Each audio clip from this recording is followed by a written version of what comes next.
Welcome to another edition of Journey of Hope. Stories of people in their lives that have been interrupted by different experiences that have come along. Our special guest today is Gary Gerhardt from Alaska and also from Wyoming.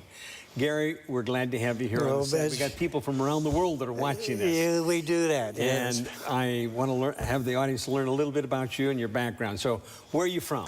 Okay, I grew up in northern Nevada, northern California and northern Nevada. My parents, my dad was a builder there in northern Marin County area, and he also raised polled Hereford bull red registered bulls, and we had the man cow over in northern Nevada. Now, where were the bulls, in Nevada? And no, they were in California. In California? In California, okay. There in Marin County, in the back valley there.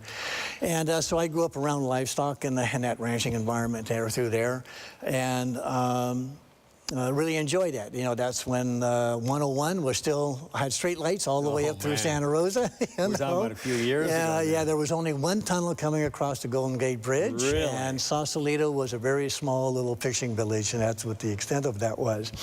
Later in the, of course, the 50s, during the hippie stage, Juanita had Juanitas. You could always, she fed the fishermen in the morning, a little tiny little shop. Who was this? Juanita was her name. Okay. And if you always wanted to find out what was happening in the after hours, you went to Juanita's and you branched out from there. Found out what was going on. Yeah, when the ferry boat system actually gave up for a while there, she got one of those ferry boats and she moved the whole restaurant and the bar over onto the ferry boat there in the little harbor right there. And that was a great place to be in that time frame. Sure.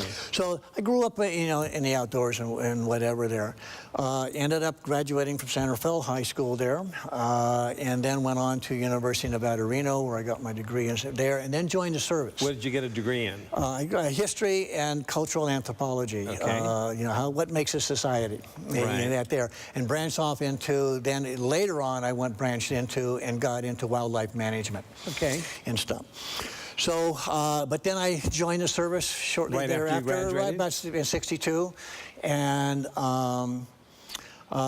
62, that was a hot time in the country. That was a hot time in the day. I ended up did you go in as an officer then? No, I went in actually as an NCO. Okay. I joined, went to airborne school and joined the Special Forces, the old Green Beret. Special Forces? Deal. Was it the Green Berets? I was a Green Beret for 26 years and ended up being. Really? And it was an interesting time. You know, the world was a playground. It was a playground. You're young, you're healthy, life is that long. And my wife said, well, okay, go ahead and do it. So she put up with it. So now, did you get married and then go into the service? Yeah, we was married and in service. Okay. Yeah, that. In fact, we had a son. Where were you living at that time? They're in the Nevada area. Still in Nevada, okay. Nevada area, right, at that point in time, and then we moved on. But 62, 63, man, you're a Green Beret. There was a lot happening. There in was the a world lot, you know, and the groups were, you had the first group, which was on Okinawa. They covered pretty much Asia. You had third group, which was at Fort Bragg, North Carolina, and they covered the African area, and that's where I got my start of this with third group. Fifth group was still there, but they eventually went. Now, these groups of Green Berets? These are groups of Green. That's group one, separate 2, 3. little one through 4. Fifth group was then was based in Vietnam and remained there. Seventh group was sort of covered Middle East. Did you ever go from one group to another? I have. 10th group was in Bad Tolz, Germany, and they covered Europe and that area. And what was it? 8th group was down in Panama, so they covered South America. So I started in a third group. I ended up in Africa when my career first started. Came back from that assignment and ended up going into Asia, into that, and that became my forte, if you will. That became my specialty then. So when you talk about Asia, what are we talking about? Asia, we're talking Laos and Cambodia, the Vietnams, both north and south. I've been in every country in Asia. Really? Yeah, that. In fact, you've been telling me you've been in how many countries? I have been, well, every country in Asia. So let's go. We'll start with the Korea, Japan, Okinawa, which was still U.S. territory, the Philippines, China, Taiwan, mainland China, Malaysia, Thailand, Laos, Cambodia, You're in all those countries? All those countries, Malaysia. Operating as special forces? Yes, sir. Really? The Philippines. So, I mean, what did you do? Language had to be a problem. Language was a problem. We had our own language schools. Oh, did you? That we did. So we would always, I would attend a school anyway from an introductory course of about 2 months intensive, 8 hours a day, to the Foreign Service Institute outside of Washington, D.C., there in Arlington. And that would be a year-long an assignment there while you're going to school. And that would be 6 hours a day in the classroom. Oh, my. Language, just to learn the language. Just to learn the language and the culture. My last one, which was Burmese, that we ended up working with the individual, was a fantastic individual. He, during World War II, he was a mechanical engineer. Designed the first typewriter that would type in the Burmese cursive language. Oh, really? Then turned around when World War II happened. He went to India and worked with Stilwell's forces out of India. His wife went to China and worked with the Chinese units that are already coming back in from the other side, from the Chindins coming back into Burma. When the war ended, he became the first Burmese ambassador to the United Nations. No kidding. Packaged up all of his household goods in teak boxes. Teak boxes? Teak boxes. Not cardboard boxes, Not teak boxes. Teak boxes, because when he moved in to outside of Washington, D.C., his house was then paneled in that teak wood that he brought over. He was very... He knew exactly what he was doing. Carried a watch that had all fives. So it was always time for a drink somewhere. It was after 5 o'clock. He was quite the old gentleman. He was the head of the Asian language department there at the Foreign Service Institute. And so you must have picked up a few languages then. I did. I have, I think it ended up about 5 of them. 5 different, which ones? Swahili, to cover my African adventures, the Burmese, the Vietnamese, the Korean, Thai, and the Laotian. So you're able to communicate in those languages? I was able to communicate in those languages. At the Foreign Service, we would actually get newspapers from those countries and have to work with the newspapers. Really? Do crossword puzzles out of those and so forth and so on. So it was an intensive briefing that you were doing. So when you went in there, I knew what I was dealing with as much as possible. The history of that area, those people that I would be involved with, the currency, their customs, their culture, and so forth and so on. Well, before I forget it, I want to thank you for being in the military. I mean, I've always appreciated our military. You talk about 1962. I had just become a Seventh-day Adventist at that point. I was classified as 1A, and the Cuban crisis came along, and I was drafted. I was ready to go, but I just started taking theology, and it was pointed out, no, I'm taking theology. You need to be reclassified, so I didn't go. But I appreciate our military that have gone and done that. So, I mean, you're in the Special Forces. We can't go into any of the details of what you're involved in, but did you ever get shot at? I have. You have? That sounds like more than one time. More than one time. I've actually been wounded 4 times. 4 different times? Four different times. Different experiences? Different experience. Each one was a different experience. I've contributed my left lung to that whole affair over that time because it just could not be. So you no longer have a left lung? I no longer have left lung, but I can still run. Well, I used to be able to still run a 5.5-minute mile. But really? I don't do it anymore. No kidding. Very, very outdoors. I mean, I try to stay healthy. Were you in track in school? I was in track. Track. When you talk about a 5.5-minute mile, I mean, that's beyond my comprehension. But even with a one lung, you're still able to do that? Afterwards, afterwards. You had to maintain your proficiency. Your within. It was mandatory if you're going to be part of it. I became very proficient in skiing, both alpine skiing and cross-country skiing. Really? Skiing. We would have to maintain that proficiency. I became scuba qualified, and I was also halo qualified, which is high altitude, low opening parachuting type. You know, halo? Halo. High altitude, low opening. Low opening. So you go up and then you free fall or something? Free fall all the way down, and then you're on oxygen as you're coming down through. Wow. You'd be on oxygen in the aircraft They open up the doors. You have your own oxygen on at that point in time, and down you come, you know. And So what altitude are you talking about jumping from? 18,000, you know. Jumping from 18,000. 18,000, Yeah. you must have special clothing on. You have special clothing on and so forth. And you're free fall for how far?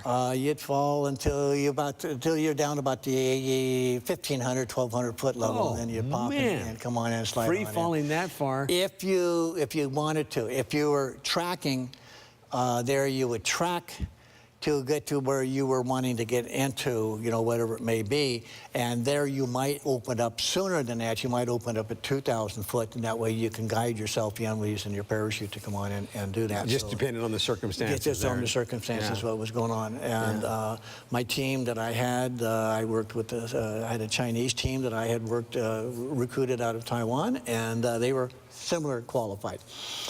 We were also rough terrain qualified, where you would jump into the biggest, tallest trees you can find.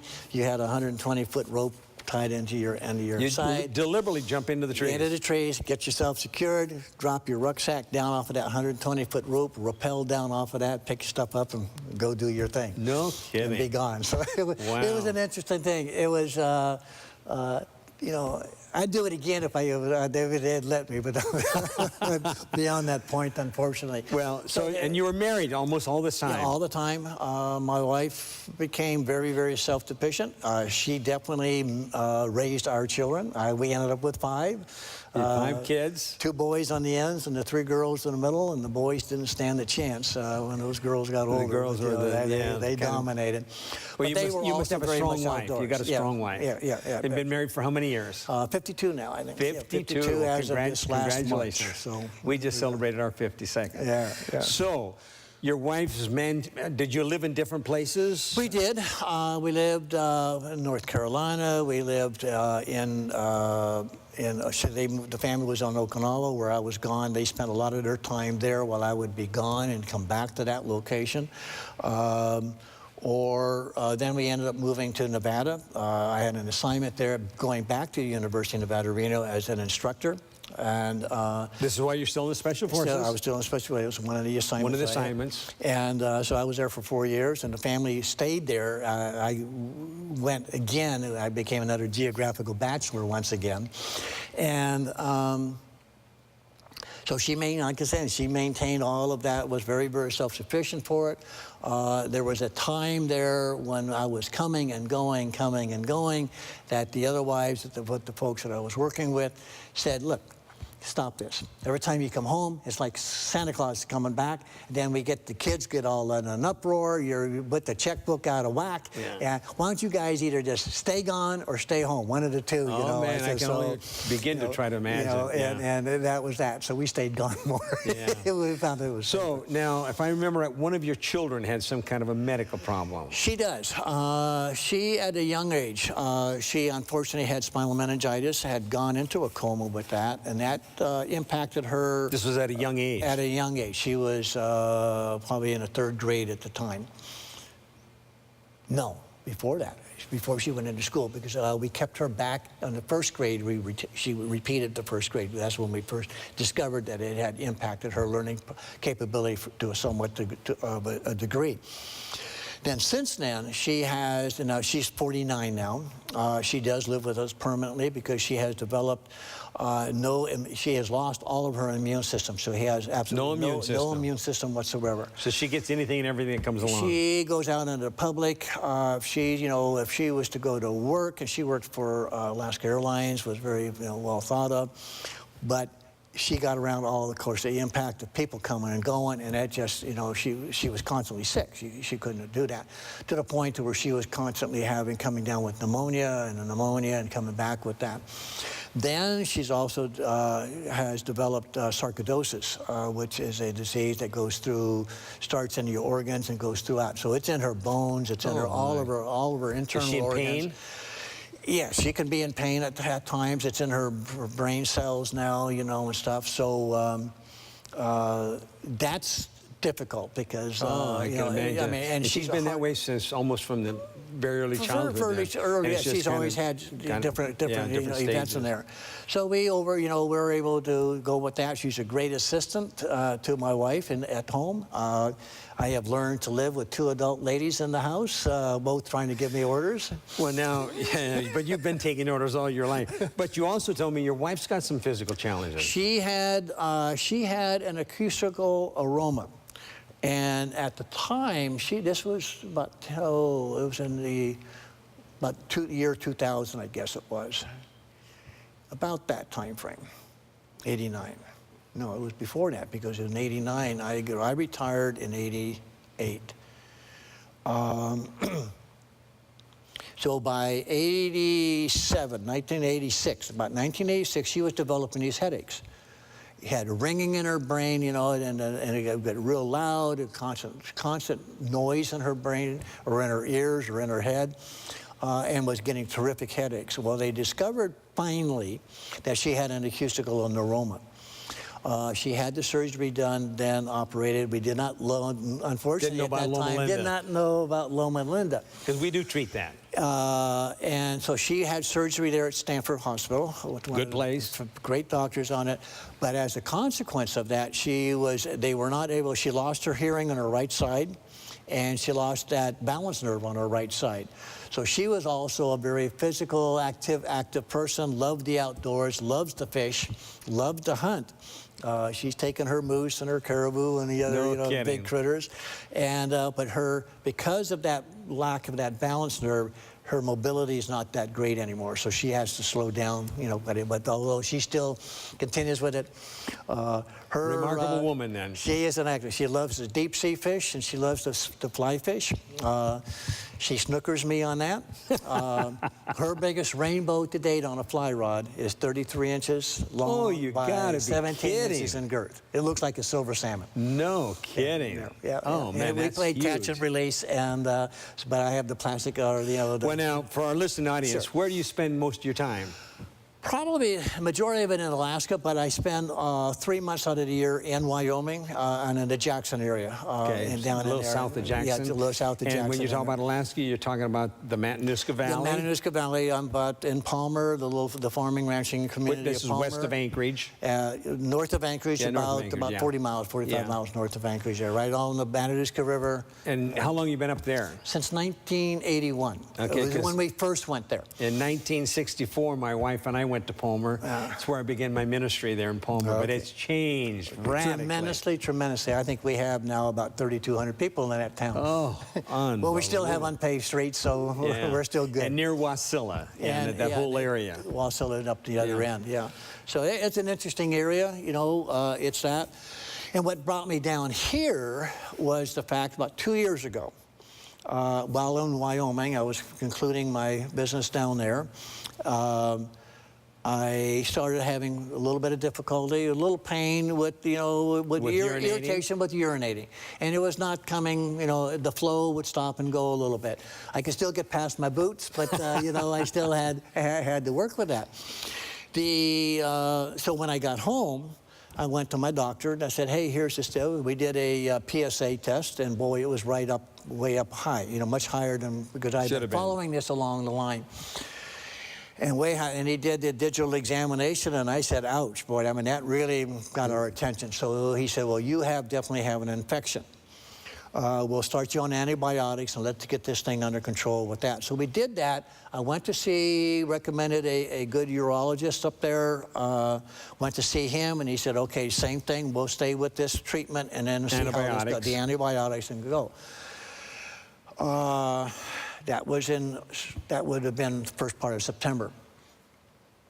Come early May time frame, I'm getting ready to go back down to Wyoming. And I'm still having a little bit of the issue with that. It's better. We did another PSA test, and it was right at that 4.25 or somewhere in that area. So it had sort of capped itself off. Yeah. We had brought it down to that, but it was not going any lower. And he said, well, I said, we've got some options here. I said, you know, we have not done a scan on you. We haven't done the MRIs and all of those things. He said, or we can do a biopsy. At this point, you haven't been diagnosed. I have not been diagnosed. And I said, well, I'm 72. I want to get 20 more years on this body, active years, you know, healthy years. Let's go ahead and get this biopsy and let's find out what's going on. And it ended up what they did 12 samples. 12 samples. 4 of them came back all on the left side positive. Okay. So we knew we had it. Okay, now what's my options? He said, well, it's a slow-growing type of disease. We can monitor this and let it go and watch and wait. There's radioactive. So they gave me 2 books. I said, well, I'm leaving. I said, I'll be, you know, I want to address it. He gave me 2 books to read, talking about cancers and prostate cancer. I took them with me and read them through, and it gives you all the symptoms, the signs, the after effects, the continuing effects, and the different options of how to treat it, from just taking different foods to, you know, all the way through it. And, whole gamut there. The whole gamut. When I returned, I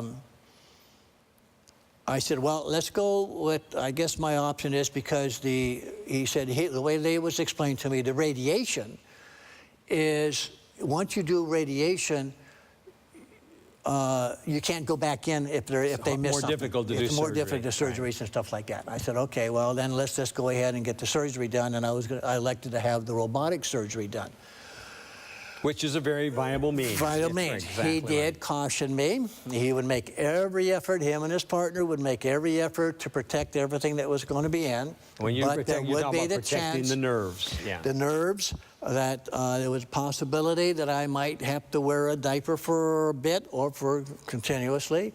I would definitely have the catheter in there for at least 10 days, if not 2 weeks. They did not want me to do any exercise, any activity for at least 2 months during the recovery period from once the surgery was done. And you're kind of an active guy. Oh, yeah. You know? And I said, that's not, you know, and that, but... So you ride horses. I ride horses, you know. Your mind is going through. And I couldn't see myself sitting on the horse with either the catheter and a bottle on the side, or on a diaper that was getting wet and it was going squish, squish, squish. You know, we don't want. That was not the image. That was not the image I was looking for. And about that time, I said, but let's go ahead and we'll have to get it done, and I'll have to contend with this. My good hunting partner and a business partner I've been working with, and we've become almost like brothers for the last 25 years, said, Gary, stop. When he found out that I was going to do it, I said, I want you to read this other book. And this book is the one that was produced here by a patient, former patient here at Loma. By Bob Marchini, then. By Marchini. He said, I want you to read this and reconsider what you're getting ready to have done. That book is called You Can Survive Prostate Cancer Without Surgery. Without surgery. And by golly, I read that weekend. He gave it to him. I read it that whole weekend. Over the weekend. That was easy reading. Because I was already familiar with a lot of the things, so I knew where to turn and really digest and that. And we discussed it with my wife, discussed it with my family, scattered throughout the country, talked with them. And I said, boy, that's got to be, you know, the deal. So I finished the book that Sunday evening. I got right on the internet, emailed the school or the hospital down here. They came back to me on Monday and telephonically and said, hey, we can do this. What are your symptoms, this and that? I gave them my PSA and all of that. They said, you are a candidate. We will, what insurances you have? And I explained the insurances. They said, you are a candidate. So I came down here, interviewed basically the staff here and myself, verified everything, and had to find housing because I knew I was. Well, I remember you had consult, but you had something you wanted to do before you started treatment. Well, I had to go back up. I had a moose hunt to complete and an elk hunt to complete. A moose hunt, you know, priorities. You got to have your priorities. I got cancer here, but I'll take care of these other things first. That can happen. You know, I mean, you ain't going anywhere. But so did you get your moose? Got the moose. And you got your elk? Got the elk. I had a fantastic trip with the elk hunt. We took the horses way up high in the mountains, and you know, I had a fantastic hunt. And got home Friday night, Saturday morning at 1 o'clock in the morning, if you will, with the meat from the elk hunt. left Saturday night to come down here because I had already arranged for a house, an apartment down here, and I have been here since the 5th of October, and has been fantastic. And it's been fantastic in that this whole time frame, I've been able to maintain that active lifestyle that I do. You've been working out? I go, you know, that was when they said I could go to the gym, you know, free of charge and just go down and hit all the facilities. I went over there, got with a personal trainer for a 3 sessions, and they got me right on the program that would develop what I wanted to develop. I walk from my apartment to 4 blocks to get my treatment. I walk from there down to the gym, and we'll walk back again. So I'm getting in a good 2-mile hike every morning. Every day. Every while day, you're being treated. 6 days a week while I'm being treated. After that, and I get my treatments first thing in the morning. So by 8:45, by 9 o'clock, I'm done. You got the whole I'm at day. the gym. The afternoon, after eating lunch, I go up to the parks back up in here. I'm either hiking the trails back up in here. I have been to Joshua Tree Park. I've hiked almost all the trails over there. Remember, you're sick now. Well, I know. And everybody's asking me how you're doing, and I'm almost afraid to tell them how much fun I'm having in here. And it's not only that activity that you're able to maintain. There's no prostate. I mean, there's no catheter. There's no sitting on your duff watching the boob tube. You're maintaining a very active lifestyle. You're able to explore all the stuff that you're able to explore down in this vicinity. But there's also, you get the nutritionist that you talk with, and give you, you know, that healthy lifestyle. But the whole program is centered around you as a person and as a life. You walk into the reception area of the treatment room, it's like a party going on. And there's nobody's looking like this. They're down there forlorn. I'm going to die. I know all of this. What am I going to do after all those treatments over with? And you're talking freely about this. The wives, the spouses that are there, they are joining in with this conversation, the guys and that. The folks making the pod for you, your pod, they're, unobtrusive, they're happy and good. The receptionists are big grins on their face. To make man whole. That's and it's all of that's going on. The gentlemen or ladies that are in your in the system there. The system, or all that. I mean, you're getting, you're bearing your backsides to them, but there's none of that. There's no disgrace to it. There's no bashfulness. There's a very unique culture there. Now, if I want you to look into the camera, and if somebody's just been diagnosed with cancer, what would you tell them? Get on the computer, get on and check into Loma Linda University Proton Center. It is the place to come and be treated, absolutely. There have been, since I have been here, there are folks from England, from Canada, and of course around the United States who are all have been here to receiving this treatment. It is a supporting element that is unbelievable. That to you cannot go wrong. Absolutely, you cannot go wrong. The greatest decision I have ever made. Thank you, Gary. It's good to have you in for our listening audience. I'm Lynn Martell with Journey of Hope. It's good to have you here with us. Remember, God's got a plan for you and for your life. Look to Him and put your trust in Him. He'll take you all the way.